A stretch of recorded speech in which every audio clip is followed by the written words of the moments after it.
Welcome to the podcast. Before we begin, there is a disclaimer we have to make. Let's Talk Wellness Now brings expert insights directly to you. Please note that the views and information shared by our guests are their own and do not necessarily reflect those of Let's Talk Wellness Now, its management, or our partners. Each affiliate, sponsor, and partner is an independent entity with its own perspectives.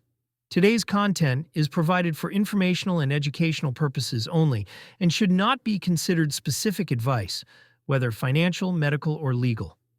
While we strive to present accurate and useful information, we cannot guarantee its completeness or relevance to your unique circumstances. We encourage you to consult with a qualified professional to address your individual needs. Your use of information from this broadcast is entirely at your own risk. By continuing to listen, you agree to indemnify and hold Let's Talk Wellness Now and its associates harmless from any claims or damages arising from the use of this content. We may update this disclaimer at any time, and changes will take effect immediately upon posting or broadcasts. Thank you for tuning in. We hope you find this episode both insightful and thought-provoking. Listener discretion is advised. Now for the show. Welcome to Let's Talk Wellness Now. I'm your host, Dr. Deb, and I'm thrilled to have you here. Together, we'll explore the cutting edge of health and wellness, uncovering powerful strategies to help you look, feel, and live your best at any age. From alternative medicine to integrative therapies, functional nutrition to mind-body healing, we're here to challenge the status quo and empower you with knowledge. As a nurse practitioner, naturopathic doctor, shaman, and someone who's walked the path of healing firsthand, I'm passionate about helping you thrive. So let's dive in and discover the tools you need to unlock a vibrant, healthy life. This is your journey, and I'm honored to be your guide. Let's talk wellness now. Today, we're diving into a fascinating and critical topic about how symptoms in our bodies often serve as red flags for infections. Understanding these connections is essential for both timely diagnosis and effective treatment. Symptoms that our bodies show us are ways of signaling something's wrong, but often they can be misunderstood or misdiagnosed. And by connecting these dots, we can uncover hidden infections that are driving chronic health issues. You know, I've treated chronic illness now for over 20 plus, maybe 25 years, close to that somewhere. And it always presents in very similar patterns of things. And unfortunately, what ends up happening are the symptoms that people go to their primary care doctors with often, I believe, overwhelms them. And we're taught that if somebody has multiple symptoms, to think about depression and anxiety versus thinking about an infection or something chronic in nature. And in our naturopathic world, we're taught that the body is a whole, and as a whole, every symptom gives us another answer or another glimpse into exactly what's happening.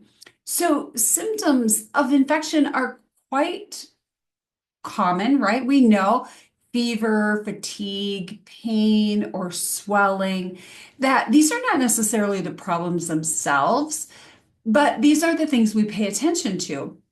And if you remember having the flu, we've all had that, right? You feel achy, you feel tired, you feel flu-like, is what we call it. But what if you felt like that more times than not? What if your symptoms kind of ebbed and flowed? They were here for a couple of days and then they were gone. They were here for a week or two and they're gone. And you're trying to find that pattern, that trigger, so to speak, that makes these symptoms present or makes them worse. And that's where you become the medical detective. That's where I've become the medical detective. And it's learning to identify those symptoms between acute and chronic symptoms in nature. So acute symptoms tend to be fever, sore throat, rash, They're usually linked to short-term colds and flus. But you can have these symptoms as chronic things as well. Or, like I said before, they can come and go in patterns. Typically, when we see chronic symptoms, it's chronic fatigue. Fatigue that can be so debilitating that you can't get out of bed. Or maybe it's just fatigue when you wake up in the morning and you don't really feel rested. You don't feel like you've slept. You're not ready to hit the floor running and get going for the day like you used to. And then there's brain fog, that fog over your head where you're just not quite remembering things properly, or something that we call word finding. You can't find the right word. You're looking at an object and you know what the name of the object is, but you can't quite grasp the word for it. Or you're mixing up words. You're calling a chair a table and a table a bench. You can't find a person's name like you used to. We tend to think that's common with age, but it's really not. Or what about the joint pain or the muscle pain that comes and goes? 1 minute it's your wrist or your finger, then it's a knee, then it's an ankle, then it's my neck, then it's my shoulder, then it's my elbow. That type of migratory is what we call it, joint or muscle pain, is not common. It's not normal aging process. It's a red flag for us and tells us that something's going on. What about symptoms like numbness and tingling that come and go? Or the feeling as though something's creeping and crawling inside of your body. We call that vesiculations. These are all symptoms that are not normal symptoms as we age. Chronic headaches, where you feel like somebody's just driving a stake or a spike in your head. The blurred vision that comes and goes, the floaters, those squiggly lines that happen inside of your eyes, or the eye pain, jaw pain. These are just some of the symptoms that we see with chronic illness. What about the bladder symptoms that happen? That urgency, that frequency, or that pain in the bladder, that burning in the bladder, or food sensitivities. 1 minute you can eat something like gluten, and the next day you can't. You're feeling sick from it. Or one day you can have tomatoes, and the next time you have tomatoes, your joints are on fire. These are all signals of a bigger problem, a bigger thing. Now, oftentimes it is infection. It's something like Epstein-Barr or chronic strep, which gets now diagnosed as pans pandis. It could be Lyme disease or some other tick-borne disease. And these are all symptoms of long haul COVID as well. These things that come in waves. About every 2 weeks, you see a pattern arising. These are chronic symptoms and they're chronic illness things. And they really, truly debilitate people's lives and keep them from working, keep them from doing the things that they absolutely love in life. Now, viral infections like Epstein-Barr virus can create a lot of these same type of symptoms. This chronic fatigue, the swollen lymph nodes that come and go, the low-grade fever.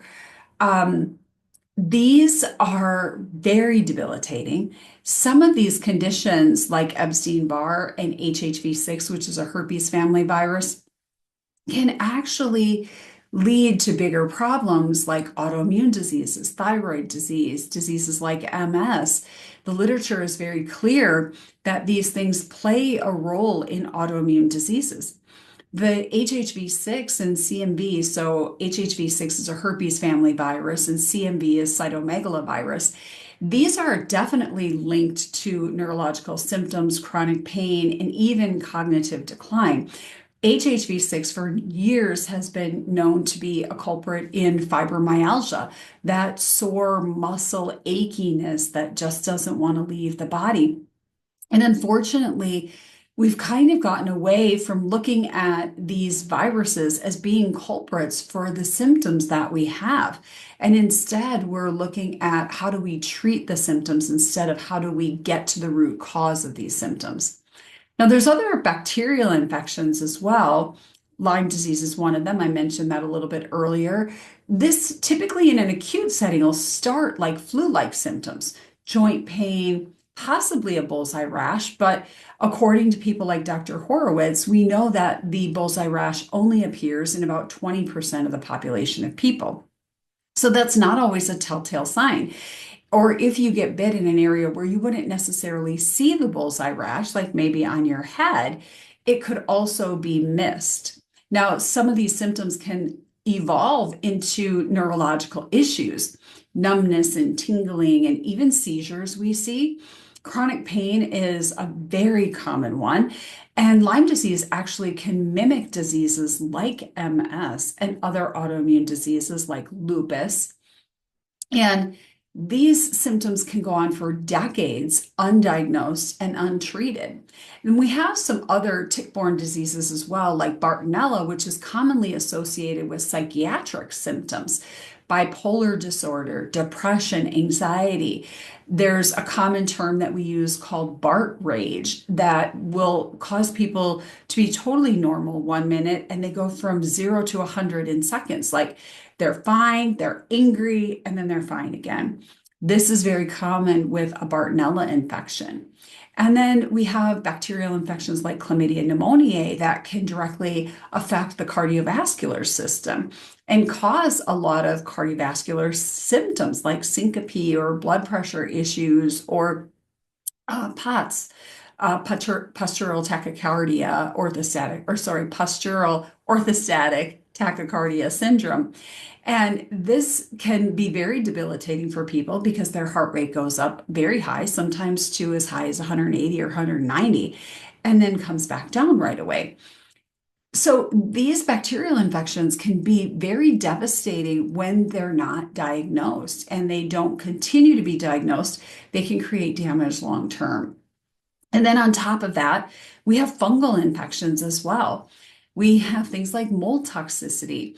This is going to cause very similar symptoms of infection, such as brain fog, sinus issues, chronic sinusitis, chronic sinus pressure and pain, especially if the mold is colonized in the nasal passages.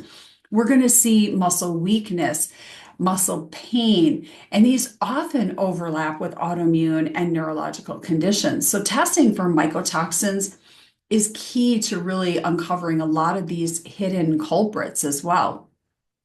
Now, I know in our country, we're very clean. We don't travel anywhere, right? We never go outside of the country. I'm being facetious here. But people in our country do get parasitic infections, especially when tick-borne disease is present. We can have an infection called Babesia. Babesia is a parasite infection. It's also what we call a co-infection of Lyme. It can cause night sweats and air hunger and severe fatigue. These symptoms are often mistaken for other illnesses like menopause or anxiety disorder. And there's a whole host of other parasites like liver flukes and tapeworms, things like that, that we can get from traveling and walking barefoot or getting bit by no-see-ums. And these parasitic infections can directly cause severe and debilitating chronic illnesses for us. And they need to be treated in this country. And we used to treat them when people lived more on the farm. But since we've moved away from the farm and into the city and we don't have a lot of exposure to farm animals, people don't get treated for them. But I will tell you, they are very prevalent and very common. And there's a lot of research and data right now going on that's showing parasitic infections have a connection to cancer. And they're being treated with medications that treat parasitic disease, like ivermectin or like other antiparasitics like praziquantel and things like that, fenbendazole. And so the research is very clear out of the NIH that these things are present and they do play a role in that. And so understanding how to identify parasitic infections and treat them is so important. The sad part is with parasitic testing, we're very limited, and the only way to easily diagnose this is stool testing. And it's not very accurate, it's not very specific. So you can use a biofeedback system like an on-demand or a bioscan or muscle testing kinesiology to determine if somebody has parasites. And there are some blood tests that we can do as well to see if there's some parasitic infections going on. And that gives us a better glimpse into what's happening there. So, as I'm talking about this, I'm sure a lot of you are saying, gosh, I feel that way. And I've talked to my practitioner for a long time about this. Why didn't they pick it up? Or why is this so difficult to diagnose? And how often is this misdiagnosed? Well, these overlapping symptoms can confuse practitioners quite a bit. The brain fog, the fatigue, the joint pain. This could mean anything from an autoimmune disease to depression. And without proper testing of the root cause, a hidden infection can often be missed. And if your practitioner is not asking about your lifestyle and where you live, and do you live in a water damaged building, or have you lived in a water damaged building in the past? Not asking you, do you live in a moldy place? Because most people say, no, I don't live in a place with mold. But if you ask them, has your house ever been water damaged, or have you lived in a water damaged or worked in a building that was water damaged? The answer oftentimes is yes. Or we'll hear, I live in a 100-year-old house. Well, I'm here to sadly say if you live in a 100-year-old house, you've lived in a water damaged building. That home has been water damaged at some point over the 100 years that you've lived in that. And any damage from water most likely is going to create some type of mold problem. And the question is, where is the mold? How big is the mold problem? And are you reacting to this from a mold standpoint? And then the other aspect is, have you ever been bitten by a tick? And a lot of times we hear, no, not that I'm aware of, or I've never had one attached, but I've had them crawling on me. Now, ticks that cause Lyme disease are often very small. We don't see them a lot of times. And sometimes you'll see a bite that looks like maybe a spider bite. It's raised and it's red, but it doesn't look like a traditional bullseye rash. And you blow it off. And then the next couple of days you're sick and you don't make the connection between the two. And so really digging in and asking some of these questions is important to finding the answers and actually saving the client money on testing, because when we can identify these things, we know exactly where and how to spend your dollars for testing. We also do some testing through something called thermography and biofeedback with an on-demand machine, which can really narrow in for us exactly what we're looking for. So we're not just spending dollars for testing to try to catch something. We'll have a better idea of exactly what's going on by using those two tests as well. Also looking at different tests like PCR or ELISA or a Western blot for Lyme disease is very important, but those tests are not 100% accurate. Just recently, maybe about a month ago, the FDA approved IGeneX immunoblot testing for Lyme disease. And this is a very specific test and very sensitive. So it really helps us identify what's going on. Unfortunately, it's going to take some time before our traditional laboratories like Quest and LabCorp and some of those companies actually start ordering the test kit for immunoblot. And then we need time to educate the practitioners about immunoblot so they understand what it does and how specific it is, so they can order that test over a screen test or an ELISA or a PCR or a Western blot, so we can actually get better answers and quicker answers into determining whether or not you have a tick-borne disease. It's very difficult sometimes to work with practitioners who are uninformed and just haven't learned this yet. And this is where functional medicine or integrative medicine or holistic medicine, whatever we want to call that today, plays a very specific and important role, in my opinion, because in functional medicine, we look at the whole picture. We look at all of your symptoms, that history, that lifestyle, that specialized testing to pinpoint the infection of the driving illness. We look at your gut function. We look at your immune system and how well it's actually functioning. We look at the pattern of symptoms of what happened. Did something trigger this? Were you sick? Did you get a vaccine? Did you get a travel or a move or a stressful event. What was the triggering factor that caused these symptoms for you? And that is so important to us getting to the answers quicker than if we weren't taking that detailed history for you. So, I want to share with you a case study of a client that we had that had debilitating migraines and fatigue, and traditional doctors couldn't find the cause for her migraines. But functional testing revealed that she had a chronic Epstein-Barr virus, which is the virus that causes mono. She had mold exposure. And once we started treating these mycotoxins, which are the toxins that get released from mold in her body, treating the Epstein-Barr virus, her symptoms started to resolve, and she no longer was suffering from debilitating migraines on almost a daily basis. And this changed her life. I mean, just imagine waking up every morning with a horrible migraine. Nothing's helping, no medication, nothing that the doctors have done, and nobody can give you an idea on what's going on. And you find out that it's an infectious process. And simply by starting an antiviral and antifungal protocol, all of a sudden, these debilitating migraines that you've been dealing with for years start to go away and you have a normal life again. This is life altering and life changing for people who've been suffering for these kinds of things for decades or even just a year or two. So, I want to give you some really actionable steps that can help you maybe even find your patterns, find your causes for your symptoms, and you can share this with your practitioners, and it'll help them identify quicker for you what's going on. Tracking your symptoms is key. Keeping a journal of the symptoms, noting when they appear, how severe they are. Are there any patterns? Is it changing with the weather? Does it change with what I eat? Does it change with the stressful events that I have? Um, does it happen for a couple of days and then it's good for maybe 2 or 3 weeks and then it comes back again? If you're a woman, is it triggered by my menstrual cycle or not? A lot of these infections have patterns, they have life cycles, and as they ebb and flow in their life cycle, your symptoms will change, whether it's every 2 weeks or every 3 weeks. This can be really important for your practitioner to identify what infection may be going on based on these types of things.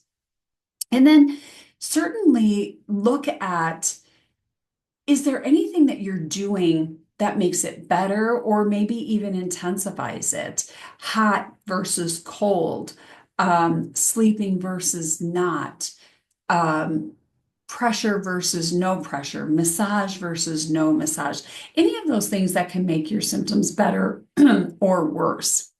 Now, I also think it's really important to work with practitioners who understand advanced diagnostic tools to uncover hidden infections.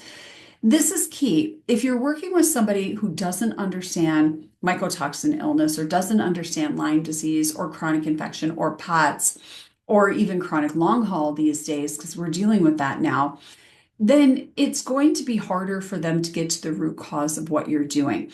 Not every holistic practitioner deals with the same thing. You may have one person that's an anti-aging person and they're really great at hormones, but they're not so good at infection, or somebody that's really great at gut health, but not really great at hormones. And so it's hard to find a practitioner that is an expert in all of these arenas. So sometimes you need a couple of different practitioners in your toolkit, so to speak, into your expertise there. But if you're lucky enough to find practitioners that have been doing this a long time and they are experts in every area, that can really help move things along a lot quicker. At Serenity Healthcare Center, the clinic that I own, our practitioners are trained experts in all of those arenas. And I have practitioners that have been working with me a very long time that are extremely knowledgeable about these things and can help put those pieces of the puzzle together for you. Now, you also want to find a practitioner that focuses on treating the infections in as quick of a process as we can. Now, some infections we can treat very quickly, some take a very long time. And if you've had these infections for a very long time, you can't expect them to go away quickly. It will take time. You also need to explore proper nutrition, proper detoxification processes, and stress management as well. This is so incredibly important to manage your stress, manage your nutrition, and you need to do this in order to heal a lot faster. So take the time to get all of this right.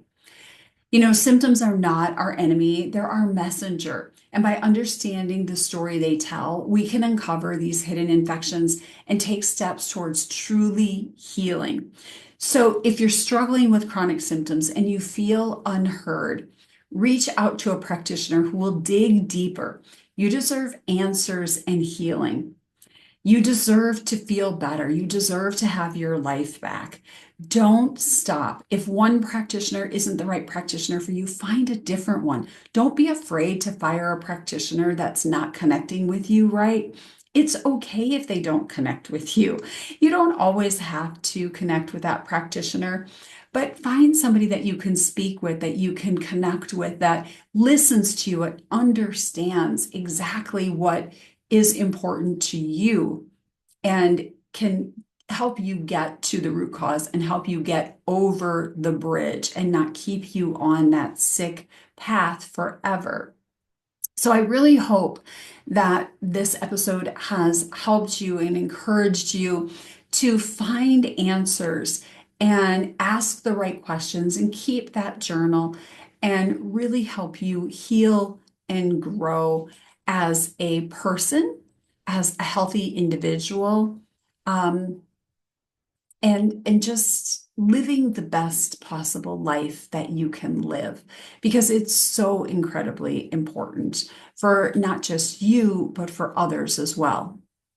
Thank you for joining me today on Let's Talk Wellness Now. And I hope you're leaving with new insights and inspirations to take control of your health and wellness journey. Remember, your body has an incredible ability to heal when we give it the tools and support it needs. If you found value in today's episode, don't forget to subscribe, leave a review, and share this episode with someone who could benefit from it. Together, we can spread the message of empowerment and holistic healing. And if you're ready to take the next step in your wellness journey, visit serenityhealthcarecenter.com to learn more about the programs and resources I offer. Let's work together to help you thrive and achieve the vibrant health you deserve.